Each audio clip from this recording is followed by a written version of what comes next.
Hello, party people. Welcome to the SIP Shelter in Place series on the Stir podcast, brought to you by Gazelle Media. I am your host, Trish Muyco-Tobin. And joining me as always is my Binge Bestie, our special guest co-host, author, entertainment columnist, and sitcom producer, Debbie Baldwin. Hello, Debbie. Hi, Trish.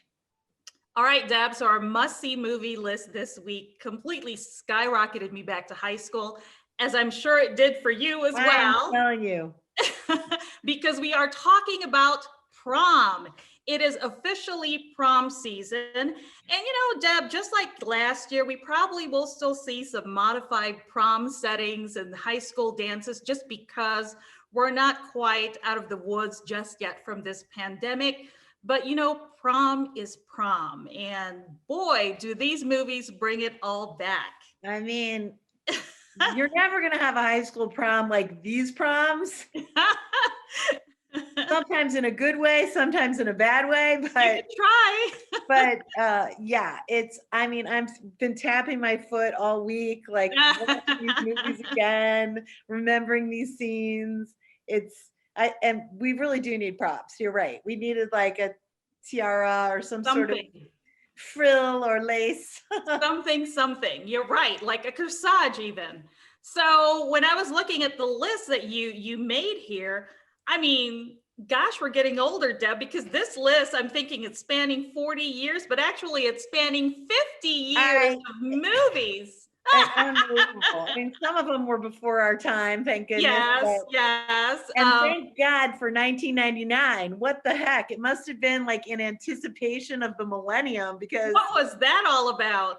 What a great year for prom movies. No kidding. All right, so we're going to get started.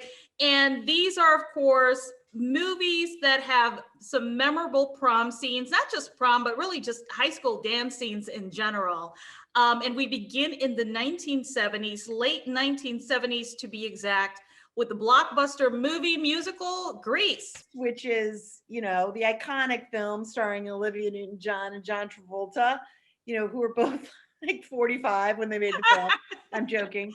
They were not high school age, however. Like late 20s, yes. And the story of Danny Zuko and his tough guy, the Thunderbirds, and Sandy, who comes from Australia, which they obviously wrote into the script to accommodate Olivia Newton-John's accent. And they attend Rydell High and go to the prom together. And now I'm sort of ranking these films a lot on the prom music. Okay. So the predominant song of this prom is the hand jive. The hand jive. Which I'm telling you, the song is an earworm like you would not believe. You will be walking, you can hand jive to really almost anything. I mean, have you tried that? I could be listening to Chopin and be like,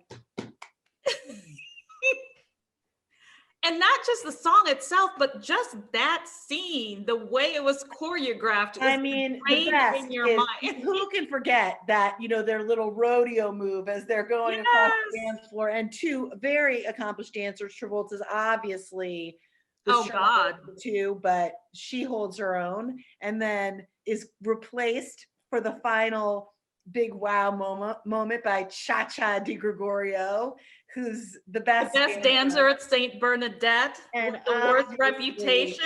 A trained dancer, the actress. Yes. So, that makes for a great, very emotional, heartbreaking finale, but also some great dancing. So, oh my gosh, I think everyone watching that film, if you're a girl, kind of broke your heart that Cha-Cha, stole Danny from Sandy. But yeah, definitely one of the most memorable scenes of that movie. Travolta, Deb, had just wrapped up filming Saturday Night Fever. As a matter of fact, just 4 days prior, when he started filming Grease. And nobody knew at the time how poised he was for superstardom. I mean, these two iconic films being released back to back really launched, his star. And huge. Nobody knew that. So this is the first of two movies on the list for John Travolta. Stay tuned for the other one, which is going to be our closer. Our next film on the list, one of two horror films we're featuring on this list, is from 1980, and that is the film Prom Night. It's in the title. How could you not include it on the list? It has to be on the list. And can't forget, when Jamie Lee Curtis was the Scream Queen from Halloween and a handful of horror movies in the 80s, Prom Night was one of them. And I will say this, despite all evidence to the contrary, if you've seen the movie True Lies, you know the final scene when Jamie Lee Curtis and Arnold Schwarzenegger are doing the tango. Yes. And it's this awful, I don't know if it was tacked on at the end and they didn't have a chance to rehearse but I literally, as the credits roll, I think to myself, well, those two can't dance. Like they should have found some other way to end this.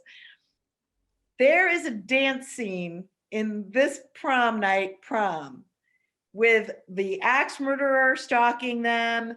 Jamie Lee Curtis is highlighted under a twinkle light arch with her dance partner for a 2-minute and 38-second dance solo, which in film is an eternity. Eternity, yes. I mean, the whole, and they do the whole disco, every disco move you can think of. It's fantastic. Okay, so did you know she has a background in dance, Jamie Lee Curtis? Well, now I do, because you never know from the final scene of True Lies, but she is spectacular in this movie. Oh my God, she had some moves. They were unbelievable. She does a back walkover at one point. I'm like, oh yeah, like this woman, she's on fire. It was great. So apparently that was all her. Her dance partner, Casey Stevens, the actor who played her boyfriend in the film, struggled to keep up with her during some of those dance sequences.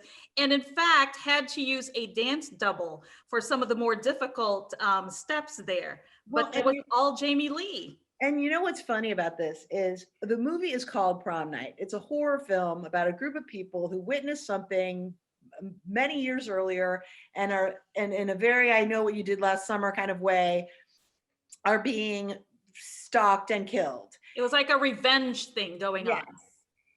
But the prom that is in the title, all horror seems to stop for this moment in time of this prom where they're dancing. But it doesn't advance the plot at all. It's this completely gratuitous party. Which was great. Like you just got to go for it and say, okay, it's dance break. Which was nice and entertaining for me.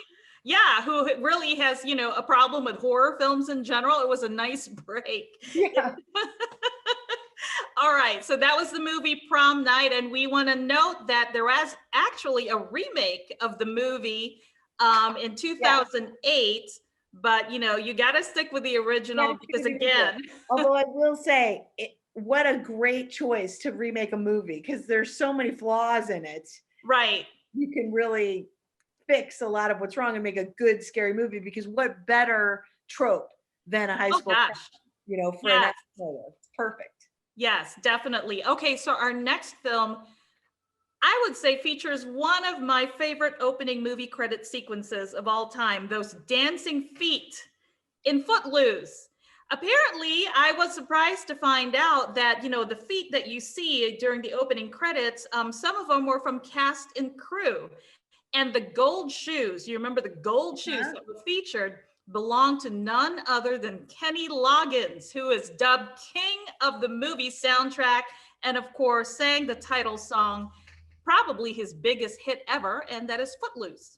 And Kevin Bacon, I mean, it's not his first film, as we all know, if you've ever played the game. But this movie really launched him into the stratosphere as an appealing leading man, box office jackpot guy. He plays the the outlier guy who moves to the small town from the big city where the town has no dancing. Laurie Singer, it plays his romantic opposite, whose father is the town minister, played by John Lithgow, and his wife, who's played by Diane Wiest. And I've got to say, if there were ever a role more perfectly cast, I can't think of it, as Diane Wiest as the sort of timid minister's wife with a backbone. She's absolutely phenomenal in a very small role in this film. And the whole film is really just Kevin Bacon trying to teach the town the joy of being footloose. And footloose and fancy free. And we obviously have to come to the prom scene, which is, you know, they hold it across the town line. It's this big, they orchestrate this whole thing to do it legitimately with the town, where they get this barn that this farmer's going to give them to use, and they set the whole thing up. Chris Penn has a small role in this. Sarah Jessica Parker, who's the perennial 80s best friend, leading high school girl, you know, also in the film. It's and it's really, this entire prom scene is watching Kevin Bacon. I mean, he doesn't dance enough in it, in my opinion. There's a lot of, I completely agree with you there. Yeah, and little kind of moves of everybody kind of chiming in as he's teaching the town to dance. They're remarkably good for their first time out. Oh my goodness! Wow, these kids are talented. Did you know that this was based on a story about a real town, loosely based on what happened in Elmore City, Oklahoma, when back in 1896 or something like that, the town banned dancing because the elders believed that it led to heavy drinking. Certainly I could get on board if they said it led to having sex. Like, well, really the argument. I actually found a quote from one of the townspeople back then, who was a big supporter of the ban, quoted as saying, "No good has ever come from a dance. If you have a dance, somebody will crash it, and they'll be looking for only two things: women and booze." Yeah, I mean, he's just disagreed with his own argument. Those I think so. Great things that come from having a dance. But of course, in real life, 90 years later, a group of high schoolers successfully challenged that ban in Elmore City, and that led to the inspiration behind Footloose. You can hear it already. So, you know, we talk about Kevin Bacon and how we wanted him to dance some more. It's no secret that he had several dance doubles stand in for the film. Also, none of the main cast had any dance experience, so they too had a lot of dance doubles used, and that's why you do see some of those dance sequences with just the feet and then in line, so you don't actually see the actors. Okay, so this is just the coolest thing, Deb. So Kevin Bacon, apparently in an interview with Howard Stern, admitted that he has on occasion tipped DJs at weddings to not play Footloose, to not play that song, because he says people expect him, you know, to bust a move from the movie. Higher arms. And he's like, what, late 50s now, 60s? Yeah. Probably in his late 50s now. Okay, so can you imagine he's showing up at a cousin's wedding? You're sort of like asking Ozzie Smith to do the backflip, you know, at a wedding reception. He's not working. Give him a break. I know, but wouldn't you kill to see it? Wouldn't you just kill to see it? Oh, hello, yeah. I pay all my money to see. Here we are. We're sitting at, you know, Susie's wedding reception, and I'm at the table with Kevin Bacon, and you're sitting next to me. We're having a conversation about, you know, applying body paint for Invisible Man, you know, for what was the Invisible Man movie you made? I totally screwed up that joke. Anyway. I know what you're talking about, though. Yes. And all of a sudden you hear the beginning of the Footloose song, and Kevin Bacon goes, "Oh, shit. Girls, I'll be right back." Gets up and heads over to the dance floor. Oh my God, I would love to see that. Wow. Oh. All right. Stand in a circle around him and clap. It would be the best. It would be the best. Okay. So our next movie is the top grossing film of 1985 and one of my favorite dance scenes in the movie, and that is the movie Back to the Future. Back to the Future. Now, here is an example. I think it might be our first one of a prom that actually advances the plot. Yes. In fact, this prom, the prom in Back to the Future, is the linchpin that makes the rest of the movie, able to happen. And that is because, as you all know, Michael J. Fox gets sent to the past. He prevents his parents from having their first kiss, so he will not exist if he does not recreate the first kiss. So You've got that whole scuffle in the parking lot where Leah Thompson, who plays his mother, I think she's put in the trunk of the car. No.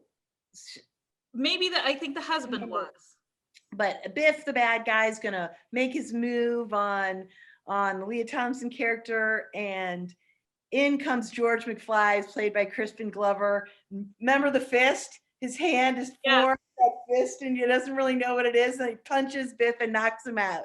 And then they have their first kiss, and everything is back as it should be, which allows Michael J. Fox's character the freedom to grab the bass and play a little guitar with the band when their original guitar player is injured with the guy in the trunk. I think he's in the trunk.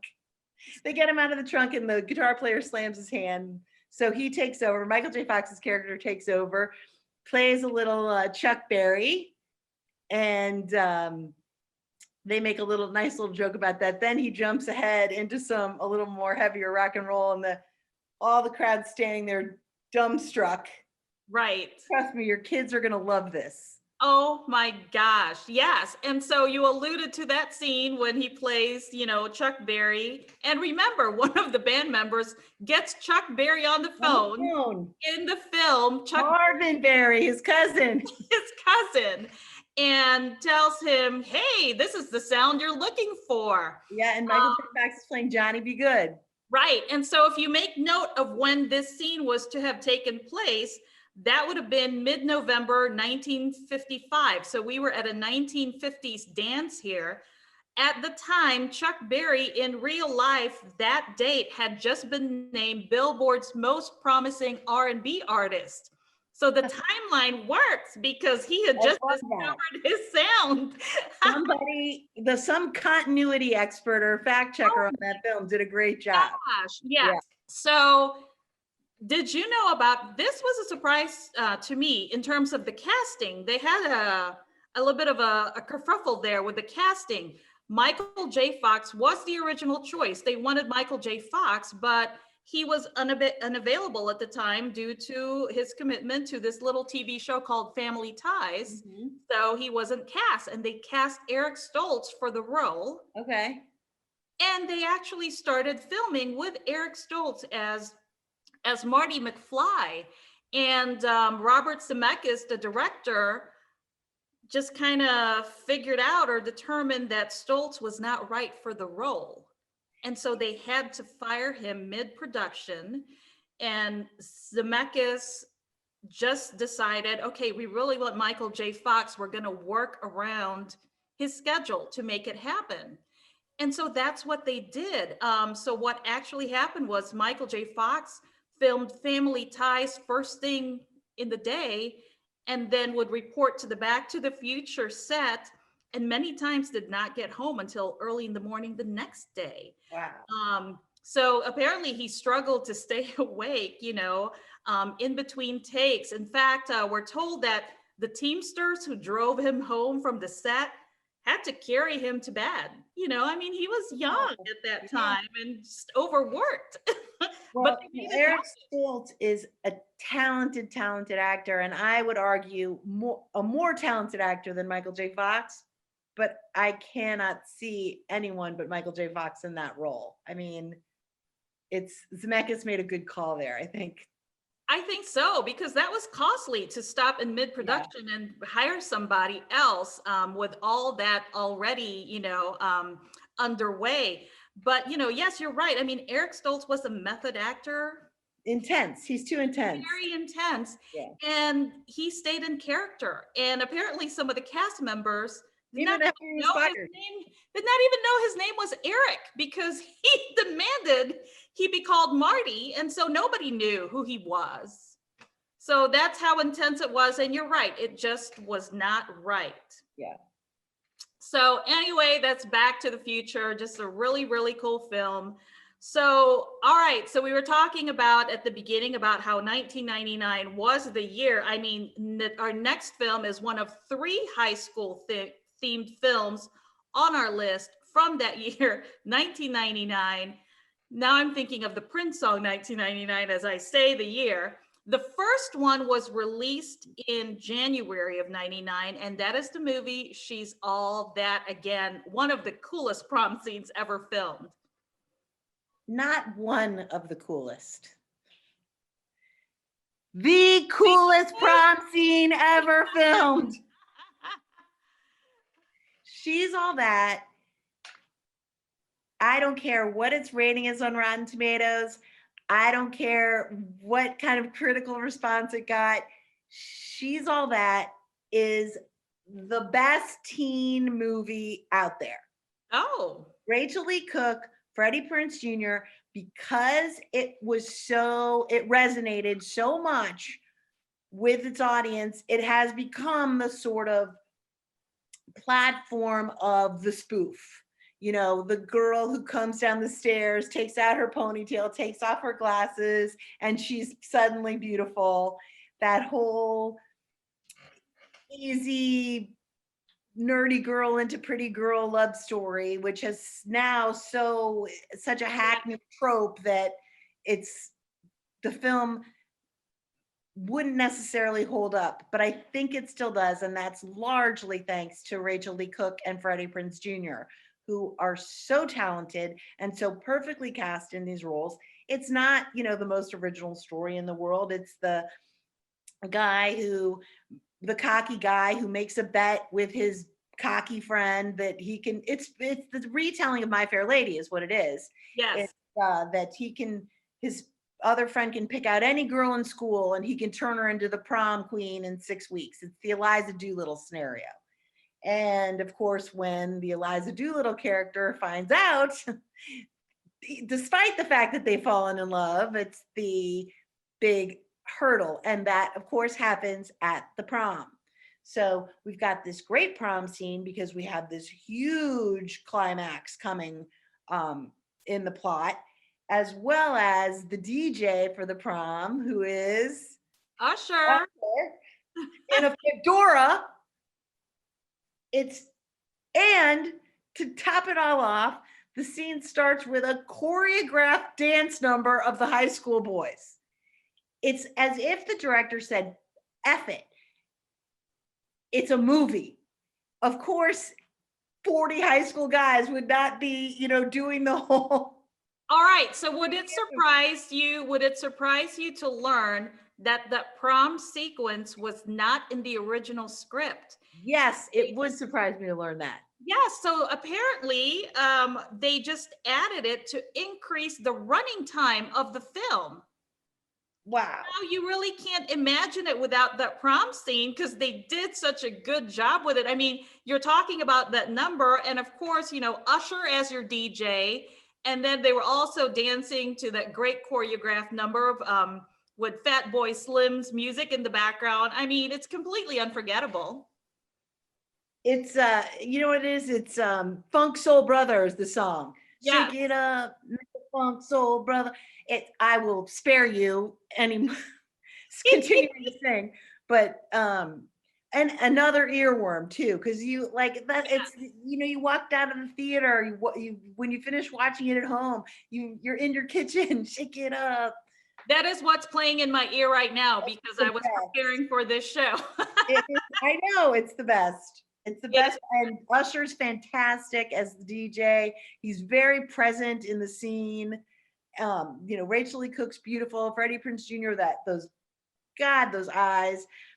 I mean, and the plot. Which is why I'm so surprised it was an added scene, because it really drives the movie forward. Right. Very effective way. So it's cinematically a good scene, and it's incredibly entertaining. It's very entertaining. And this also featured, gosh, a lot of supporting cast that would be big stars in a few years. We're talking Sarah Michelle Gellar, Gabrielle Union's first feature film. This was her film debut. Milo Ventimiglia from This Is Us, Dule Hill from The West Wing, Paul Walker, Anna Paquin, Kieran Cullen, even Little Kim was in it. So they had a lot of names. A lot of, right. And that's a sign of a good movie too, is that when these smaller roles are filled by people who will go on to, right, you know, really talented actors, it shows, you know, someone's paying attention to talent. Another notable thing about this movie, this was the last film to be reviewed by film critic Gene Siskel just before his death. Siskel, of course, the famous movie duo of Siskel and Ebert. And he had given it a favorable review. So we're right there with him with his thumbs up. All right, our next film is the third and final film that we're highlighting from 1999. Second, I'm sorry, yes. So this was released in March of 1999, and this is 10 Things I Hate About You. And if you were thinking about the previous film as an adaptation of Pygmalion and My Fair Lady. My Fair Lady, this one is an adaptation of Shakespeare's The Taming of the Shrew.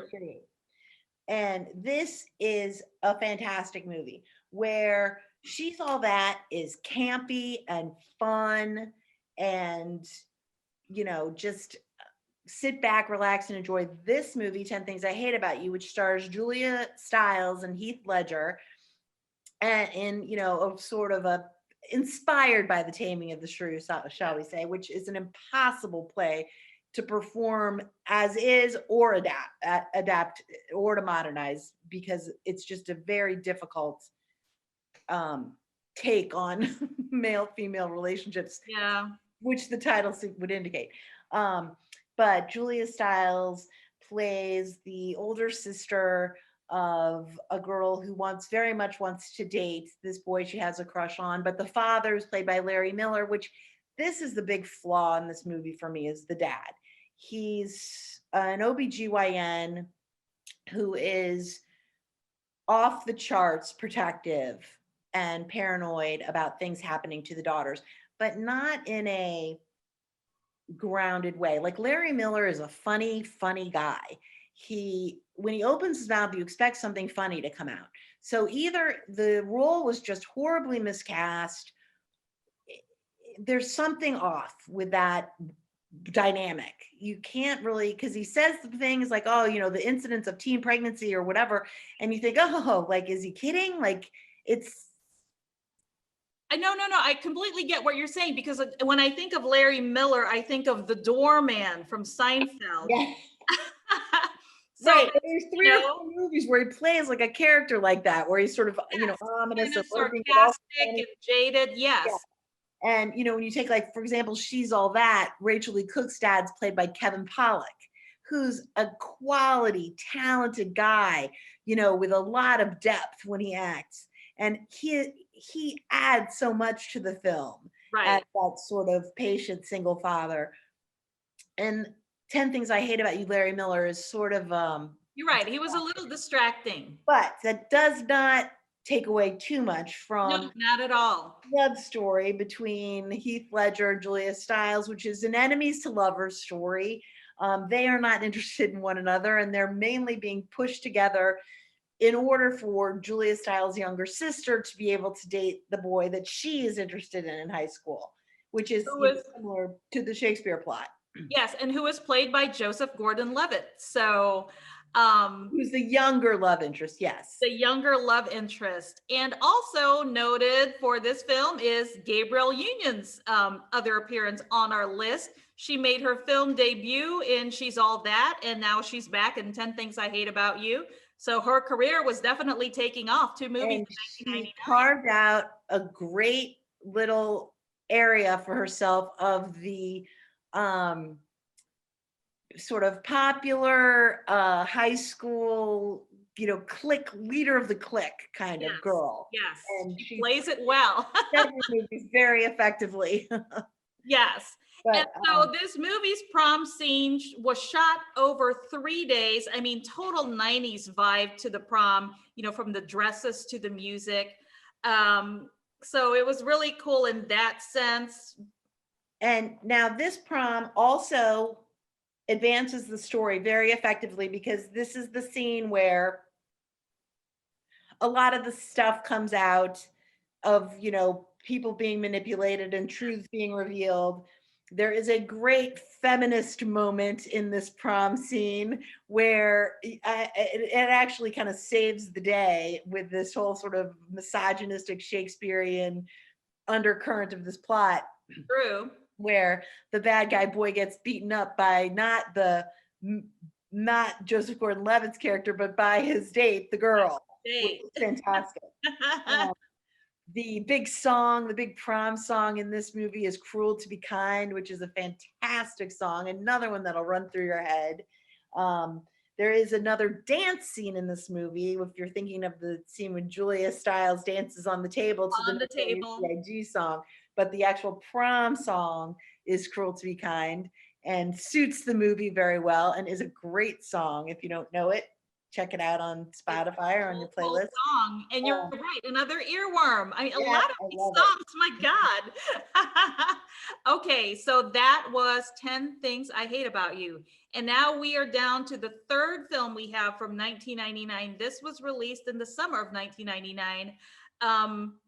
Turns out to be the biggest box office draw of all three. She's All That, Debbie, made 103 million. 10 Things I Hate About You made 53 million. This film blew those two out of the water. It made 235.5 million, and that is the film American Pie. And this movie, I mean, I remember when this movie came out, and holy crap, it was huge. Everybody saw this movie. It was hilarious. It was new, it was fresh, it had this vibe of like modern high school kids, and it's with a premise that's not that mind-blowing, which is a bunch of boys who want to lose their virginity before they graduate from high school, which has been the subject of multiple films. Yes. Men and women, in fact another film on this list. But so we've got Jason Biggs, Sean William Scott, Eddie K. Thomas, Chris Klein as the guys, and the girls are Tara Reid, Natasha Lyonne, I'm gonna forget a bunch of them, Allison Hannigan, Nina Savary. So, and it's really just the story of these men and women figuring out that the real way to connect with someone is not necessarily through sex. However, there are some great sex moments, including one of the guys in the group who hooks up with Stifler's mom and is the birth of the phrase MILF. And I won't, you can Google it. Yeah, go ahead and Google it. So when this film came out, Deb, just a lot of memorable scenes that were crude, sometimes raunchy. I just remember, I think I was in my late 20s or something, thinking, oh my God, what are they doing? And that's when I realized, geez, Trish, you're getting older. But it took 4 tries to get this film down to an R rating from an NC-17. So they had to make a few changes. If you thought that the film was crude and raunchy, it probably doesn't compare at all to the original director's cut. Yeah, and I can absolutely imagine where they were making those cuts. In my head, I know exactly which scenes they had to chip away at. But the prom is, we keep skipping over the freaking proms of these movies. Forgetting to talk about the proms. So the prom is the big moment where different characters, Jason Biggs' character realizes Allison Hannigan maybe isn't so weird and nerdy as he thought, and all these different things that go on in this dynamic of these guys kind of giving up on their bet to lose their virginity or to have sex. And the big song of the prom is Don't You Forget About Me, which is another great song. Man, we need a prom playlist. We sure do. Together. Okay, so do you remember the theme of this prom? Okay. No. All right, it was Arabian Nights. I knew that. So, Deb, it was chosen intentionally to make it the lamest prom ever. According to screenwriter Adam Hertz, he was quoted as saying he always thought that prom was overrated, and he wanted to demonstrate that in this film. He said, you know, he wanted a crappy prom band. He also said he hated all the movies showing prom as one great experience and how it's all about the prom.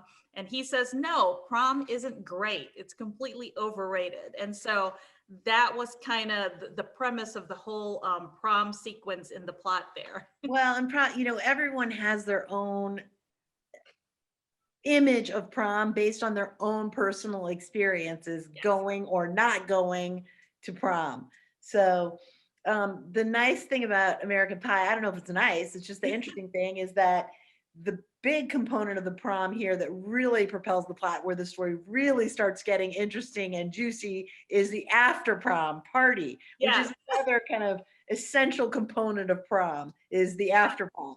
So this is the first film we've come across that really tackles that, the grittier aspect of prom. You know, you've had teenagers, but this was really my first look into, my God, this is what happens now after prom. I mean, I was shocked. I still think everyone's experience is different. I don't know, like some people get hotel rooms and some people go to a big, after party. Then there's an after party. My kids went to prom, and then there was a planned after party, and then another family, a planned breakfast. So they were out all night, but there wasn't a lot of checking into the motel with a small group, as far as I know. It's definitely become more elaborate as the years go on. Yeah, this is the sign of the times that everything's scheduled. So, everybody's accounted for. So, right. Okay. They still find a way. They sure do. They sure do. All right. So we were talking about a lame prom, but talk about a lame prom. This next movie, I mean, though technically not a prom, it was a high school dance. This one had me cringing just because of the outfits, the entire awkwardness of it, and just the atmosphere. And that was the dance from 2004's Napoleon Dynamite. This movie, it really rocked audiences when it came out. It was so original and so proudly embraced weirdness and nerdiness and, just being who you are in such a bold way that it was sort of one of these really groundbreaking new wave of thinking about kids in high school who own their personalities in a very comfortable way. And Napoleon Dynamite, played by John Heder, was originally a 9-minute short film that he and the director wrote and then turned into Napoleon Dynamite. There's an interesting little controversy about the title of this movie too. Did you know this whole thing? That No, do tell. Apparently the singer Elvis Costello came up with the name Napoleon Dynamite and used it in some songs on the B-side of one of his more popular albums. Now, the film's director, whose name is, I don't even know if I ever even knew it. I can give it Jared Hess. Jared Hess claims he came up with the name independently, or that he'd heard it from a homeless guy called himself Napoleon Dynamite, and that's where he got the title from. Oh, and wow. Elvis Costello, the singer, is kind of like, you got to be kidding me. He may not remember that he heard it on one of my songs, but you don't just put those two words together randomly. And, what are the odds? Yeah. And I kind of have to agree with Elvis Costello on that one. Right. You're right. Wow. No, I did not know that. it doesn't really surprise me considering how the scenes played out. Debbie, the film was shot in 23 days on an extremely low budget. The budget was only $400,000. I think they could have even done it for less. All right, guess how much John Heder was paid for this movie in the title role? I mean, I think, they just kind of ran out and filmed this thing. I don't know if they had any backing at all. He only got $1,000. Oh, wow. Yeah. I mean, so very. But he also got a career. Yeah, I mean, very low budget, shot in Preston, Idaho, which is near the Utah border. The cast and crew relied on the generosity of the locals in Preston for food and lodging. Oh, that's precious. Well, this prom scene, takes the cake, as we were talking about these kids embracing their inner, nerd. Yeah. And John Heder is dressed like a 70s, I don't even know what, lounge singer, I would say. Or a 70s groomsman. Yes, perfect. His ruffled tux. I mean, he looks exactly like one of those pictures that you come across, in your dad's, or, like some picture of like a wedding in the 70s, with his, crazy hair. And did you know he had to get his hair permed? He got his hair permed. Oh, I did not know that. Which I'm sure, because of the budget, came out of his pocket. $1,000. So, but yeah, he and his best friend Pedro, and his date blows him off, and he has the prom scene is interesting in that it does embrace the awkward, painful parts of prom. Napoleon dances with Deb, his friend, who may be more, but we don't know at this point, to Cyndi Lauper's Time After Time is the song, which it starts off as Forever Young and then leads into Time After Time. Correct. And they dance, in their crazy, awkward way, and have this little transitional conversation about their friendship. And that's the prom scene in Napoleon Dynamite. There's also a subsequent dance scene, which is more memorable than the prom scene. More memorable, sure. My goodness. So it's funny because, we talked about Jared Hess being the director. Jared Hess and his wife wrote the screenplay for the film, and John Heder himself recalled how that dance scene that we're talking about, the final scene of the movie, came to be. John Heder said, quote, Jared's wife was like, John, I hear you're a pretty good dancer. I've seen you boogie. It's pretty sweet. And Heder recalled telling her, well, yeah, I do like to dabble. And so they created that dance scene for him, knowing that he liked to dance. And so that dance scene, the director had John Heder mostly improvise those dance moves to 3 different songs. And then he took the best moves from all 3 songs and make it into one routine with one song. And that's how that scene came to be. Well, the scene is kind of magical in the sense that it incorporates all these aspects, like this character with putting yourself out there and doing this, he is a good dancer, but yes. It's ridiculous. I mean, if you picture yourself sitting in a high school auditorium and one of your classmates getting up on a dark stage with just a spotlight, doing an impromptu disco routine, the crowd is silent as he does it. It's wonderful and terrible all at the same time. It's that's like everything in this movie that's so great about it. Yes, and it really, really, made him a star. The film debuted at Sundance, and John Heder had said, right then and there, my life changed, and it sure did. I'm just really curious, and I couldn't find anything about it, whether those dance scenes with him on stage were filmed with the actual audience there, because that's the very definition of bravery. Yeah, for sure. I don't know either. It looks like sort of like not when you watch the film because they're such separate shots, but right. Yeah. All right. So our next movie comes to us from 2004, And wow, that is the movie Mean Girls, starring Lindsay Lohan as the lead character, Katie Heron.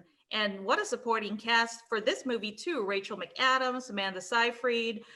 In her debut role, Tina Fey, Tim Meadows, Amy Poehler, Anna Gasteyer. Screenplay, of course, written by Tina Fey, based on that self-help book, Queen Bees and Wannabes. I think you've covered everything. Let's move on. The dance scene, which was not prom, it was called Spring Fling. Spring Fling. It was not technically a prom, but it was in the spring. It's prom. Yes. So yeah, and the interesting thing about this, you know, you've got this whole thing with Lindsay Lohan. Everyone knows the story of Mean Girls. Lindsay Lohan moves to the new place, and Rachel McAdams is Regina King, and we've got the whole, all the parents are terrible parents, and the girls are bitches or bullies, and there's the recap. And Lindsay Lohan wins the, well, I guess, you know, the Spring Fling Queen. Yes. And she's had her athlete uniform. Yes, she wins the mathletes competition because she's returned to her roots and decided she doesn't need to be a queen bee. She just needs her friends and the people she likes, and she's going to judge people's individuals. It's all a good message. And she gets up on stage. She's voted prom queen, and she, in this egalitarian moment, she snaps the tiara into pieces and gives a little piece of her prom queen tiara to all the girls, and reconciles with her friends that she's blown off to be with the popular girls, and reconciles with the popular girls who are, you know, backstabbing and blah. So it's that is a nice moment. It's a good visual, and it's a powerful thing to watch her break that crown. It's not the best prom scene ever, but it had a good message, definitely. Yeah. And probably one of the strangest prom acceptance speeches you've ever seen, just because of what she does, and also apologizing for that burn book, right? You know, that plays a key role. Burn book, right? Yeah. All right, that was the film Mean Girls. Our next film, Deb, you know, when it first came out, I really had no idea what it was all about. And I think it was mainly because of the title. Oh. And that is 2018's Blockers. I don't know why I thought it was a horror movie or something to do with computers, but completely. Right, because it sort of sounds like hackers. But yeah, really, when it first came out, it was, the title of the movie was Cock Blockers. And it was the C, and then the O and the C were symbols, and then the K, and then blockers. And now I think it's just a rooster and blockers. Right. It was a censorship thing, so right, they couldn't go with the original title. And in movie posters, you see it with a rooster and blockers. Right, which it really hurts the film. I think so. To call the movie Cock Blockers is, you know what it's about. And much like American Pie, it's a pact of this time the girls are going to lose their virginity at prom. Yes, and the title refers to the parents wanting to stop their daughters from having sex on prom night. Yes, and unlike, I think, every other movie on this list, this film is about the behavior of the parents at prom night, which is a fantastic untapped area. Parents, speaking as one, are crazy. They have no faith in their kids when it comes to scenarios like this. And they always say, like, oh, I have complete faith in my kids. I don't trust the other kids. I have complete faith in my child's driving. I don't trust the other drivers. You know how it goes. So these parents become fixated on the idea of getting to this prom and stopping from happening whatever is they are imagining mayhem was going to happen. Yeah. And you know, like, as any parent or aunt or uncle or someone who has younger kids who you worry about their judgment and the scenarios they get themselves into, you start to spiral out of control in your worry. So in your mind, it goes from being a prom with everyone dancing and people chaperoning and punch to this, you know, bacchanalia with some kind of orgy. Yes, exactly. And the hilarious thing about it is they actually believe when they go to the prom to attempt to do this to their kids was they were going to blend in, you know? Right. And they do attempt to with the, let's see, the keg stands and have that backfires literally. John Cena and Leslie Mann. I'm trying to remember who else is in the cast or the parents. But it is a funny group and there's some funny lines in the movie. The stories of the kids discovering who they are, what they want, and the kids are empowered on their own. The parents only are handicapping the kids. Right. To reach these life changes on their own. So it's a funny, nice story with this little role reversal of the kids actually being the mature ones. Yeah, it was really refreshing in that way. The film really had a good message. And again, I really think you're right, it suffered because of the title. But, if you get a chance to catch it streaming, it's really a nice little film. And it's this movie, we say, oh, we haven't talked about the prom. The whole movie is the prom. So it's really, they're one and the same. Exactly. Okay, so our final film on the list, as we said, nicely bookends the first film we'll discuss, which was Grease. This movie, Grease, was the movie that made John Travolta a star. This film was Travolta's first film appearance ever, but for which he plays a supporting role. And this movie is consistently ranked among the top scariest films of all time, and that is the movie Carrie from 1976. And I have to say, I don't love this movie. I don't find it that scary. I don't know if it just hasn't held up that well. I know you're looking at me like I'm crazy. It's never really. And I love King. I been rereading all of Stephen King's novels for fun. Yeah. And that guy knows scary. All right. So did you see this movie when you were 7 years old and you were taken to a theater by your grandmother who said, everything will be okay, and it wasn't okay? Okay. Then it would be scary for sure. Right.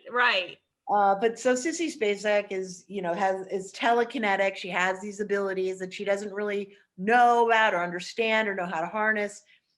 She's got this whacked out mother who's played by Piper Laurie, who's fantastic and so undercredited for her performance in this movie. Both women, though, were nominated for Oscars for this. Well, and I mean, just in the sort of like zeitgeist of the film, like she's, you don't really think of the mom, but she's so instrumental in the whole like lunacy of this thing.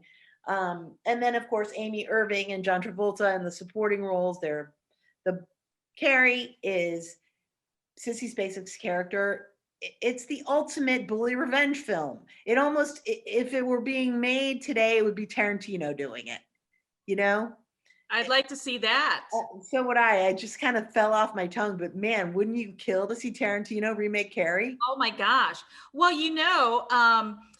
I kind of like the inclusion of Carrie on this list, where we're talking proms here, because either it's like the first movie you think of when someone says prom movie, or 100%. You don't even think of it. No, it's the first movie for me, for sure.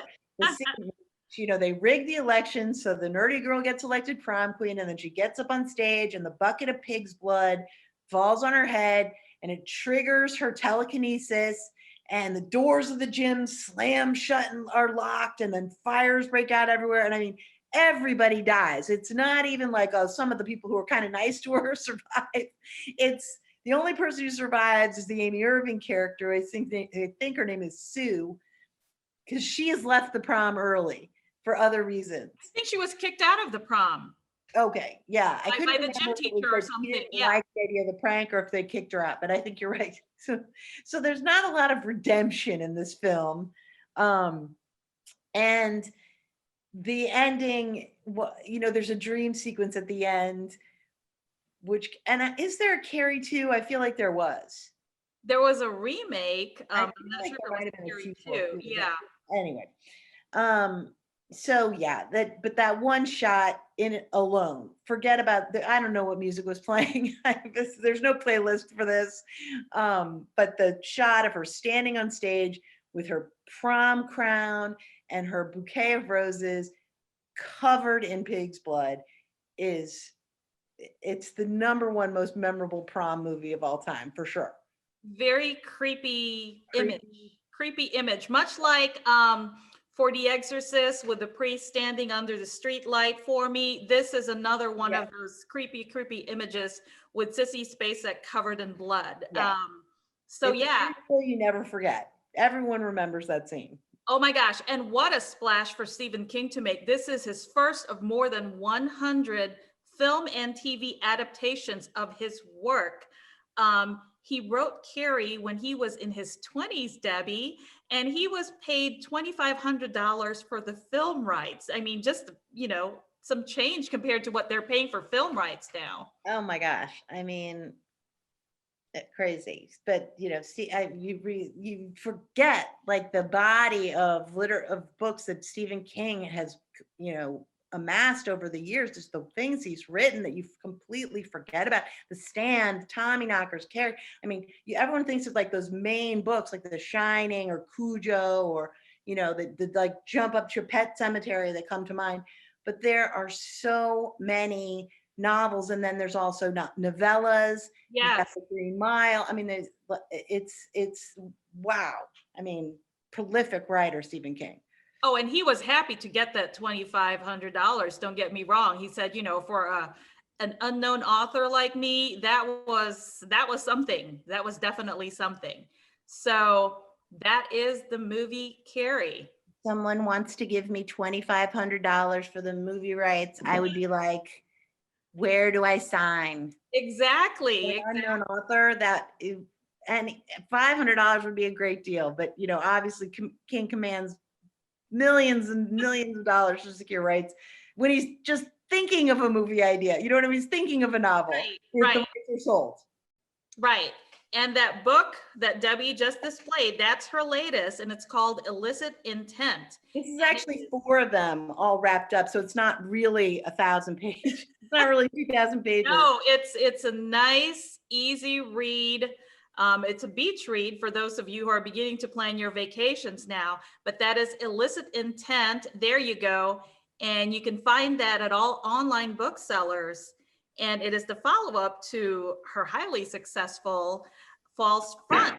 And so there you have it. I've got a stack of them on my dryer. So, and we know that Debbie is hard at work on the 3rd installment. So we have depths. A little bit more. We can do the cover reveal, Trish, on the show, maybe. Oh, I like that. Okay, so that's definitely something to look forward to. All right, so to go hand in hand with our prom theme, we are making what I call double date blackberry cobbler, because the recipe makes exactly 4 individual servings, Debbie. I want it. Look at how cute this is. I want that. I want that. 1 serving. And over here. Yeah. Oh, sorry. So perfect for a double date, but even better, something for you and your sweetie, your eternal prom date to share. You can enjoy 2 of them now and then save the other 2 for later. So that is our double date blackberry cobbler. And as with all of our featured recipes on the podcast, you'll find this one on gazellemagazine.com.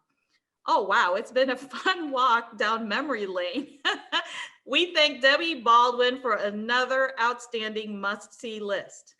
Thank you, Debbie. Thanks, Trish. That was so fun. I'm going to make that blackberry cobbler immediately, if not. It's so easy. It's so easy. And thank you all for joining us today. Thank you. Next time. Bye. Bye.